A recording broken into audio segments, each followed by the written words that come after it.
everybody, and welcome to Off the Rack. I am Sal. I'm Ben. And I'm Tiffany. The comic review show where we take a comic, break it down, and give you our thoughts on it. Today we did Star Wars number 7, written by Jason Aaron with art by Simone Bianchi. This is kind of a deviation from the ongoing Marvel comic Star Wars series, where we just get a glimpse into one of the many adventures that Obi Wan Kenobi got into on Tatooine. They've been hinting towards this for a while, just like they've been hinting towards making an Obi Wan movie for a while.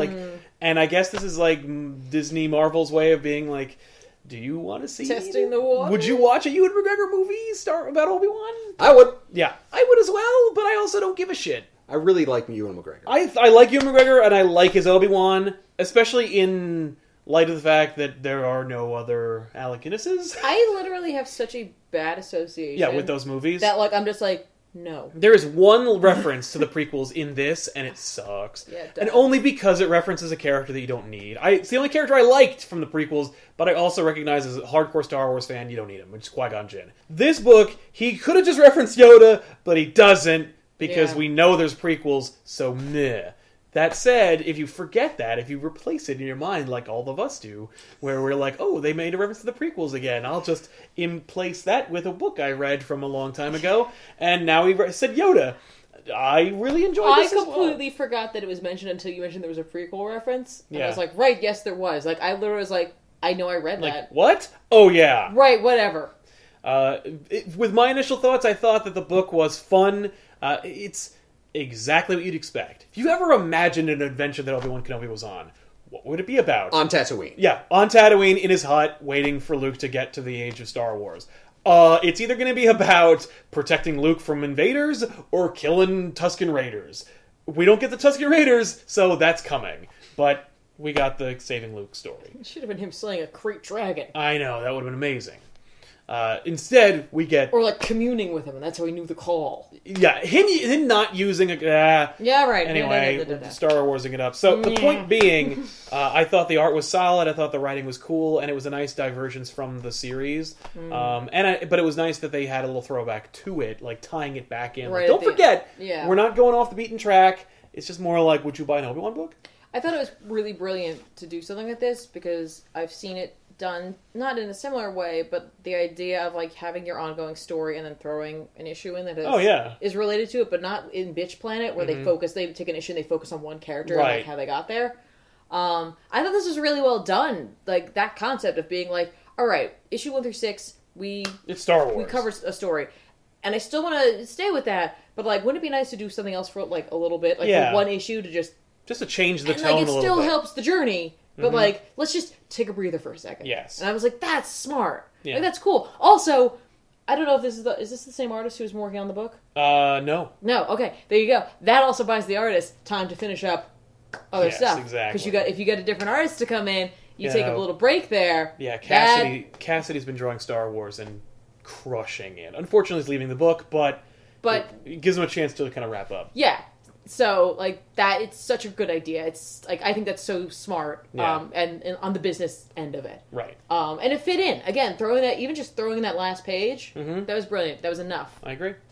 Non-Star Wars fan, or at least non-Star Wars long-standing fan, what'd you think of Obi-Wan there? I really dug the story. I loved how it really showed him trying not to be Obi Wan Kenobi. Yes, I like the conflict. That was nice. And how he became Old Ben. I have to distance myself kind of from humanity. Yeah. Especially the scene where he goes into town and people are about to cause some shit and he blows up all their guns. Or causes them to misfire. And he's like, great, now I have to stay away from town because I'm getting too involved. Yeah, I can't help myself.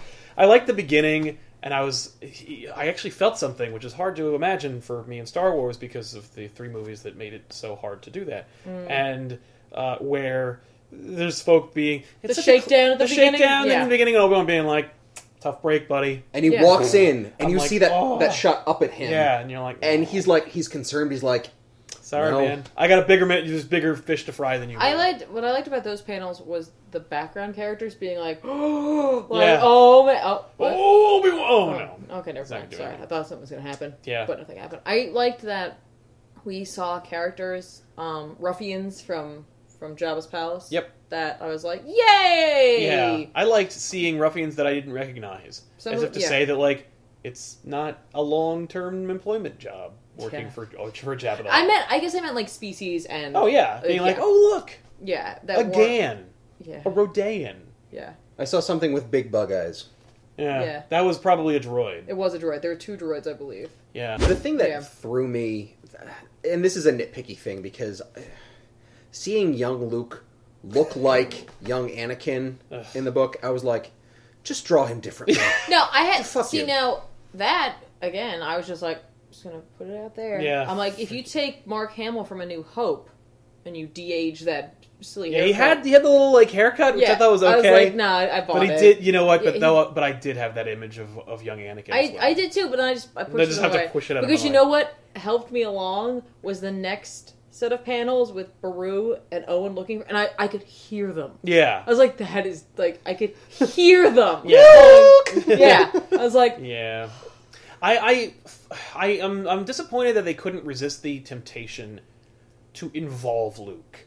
I would have liked to have seen Obi-Wan intercept them and not involve. You know what I mean? Yeah. Like that one panel where he just sends them off, and you see Luke just in the back of the house looking up at the sun. Yeah, that was great. Like that was awesome, and I was expecting more adventures where like the Lars homestead has no effing idea how many bullets it's dodged in the last 20 years, like because of an old wizard. You know, and you could say what you want, but like. You know, there's somebody looking out for you people. I didn't mind that, and I think it's simply because of the fact that he did not display any Force sensitivity during that encounter with them. I like that too. Yeah, I really liked that. I was like, cool. That, the like Luke didn't use the Force and he just passed out. Yeah. He just passed out. Yeah, he just passed out, which is very Luke. And Obi-Wan made that speeder eat a guy. Yeah, it was awesome. I could like feel the passage of time and the boredom when he was just sitting in the hut. And he's just sitting in his hut, like it was just the way he was sitting there. I'm like, oh god, every day. You know what though? That's something that I feel like Ewan McGregor kind of really did a good job with the body language for Obi-Wan back in the things we don't talk about.